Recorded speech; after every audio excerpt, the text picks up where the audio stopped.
Përshëndetje nga sofra shqiptare, kam sjell recetën e shërbetit për një bakllavë të shkret, një përgatitje thjesht, bëhet një shërbet shumë i mirë, besoj se kam ju pëlqy kur ta shihni videon në vazhdim.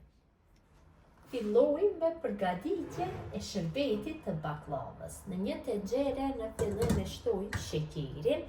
Unë jam duke përgatitur një shërbet për një baklavë me dimensione 55, andaj jam duke i përdorur 2 kg e 200 gram me sheqer. I shtojmë kështu në tenxhere gjithë masën e sheqerit.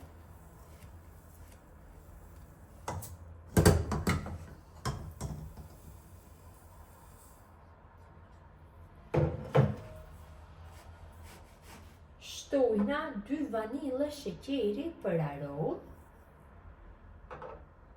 Ja shtojmë 1 litër e 100 ml me ujë.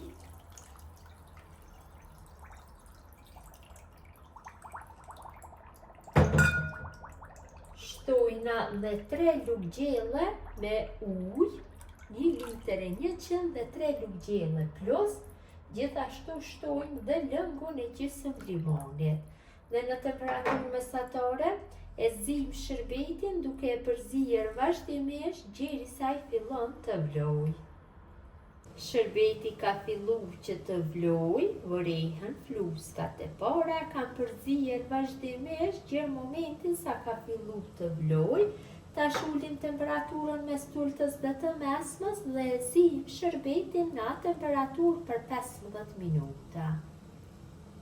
Shërbeti është zier për 15 minuta, tash e largojna nga zjarri. Tek shërbeti kështu vali nxehtë shtojmë 50 ml me ujë të ftohtë. Uji dhe lëngu i limonit i ndihmojnë shërbetit që mos të kristalizohet. Tash e përzim masën kështu mirë që të përhapet uji. Dhe baklavës së ftohtë ja shtojmë shërbetin kështu val të nxehtë.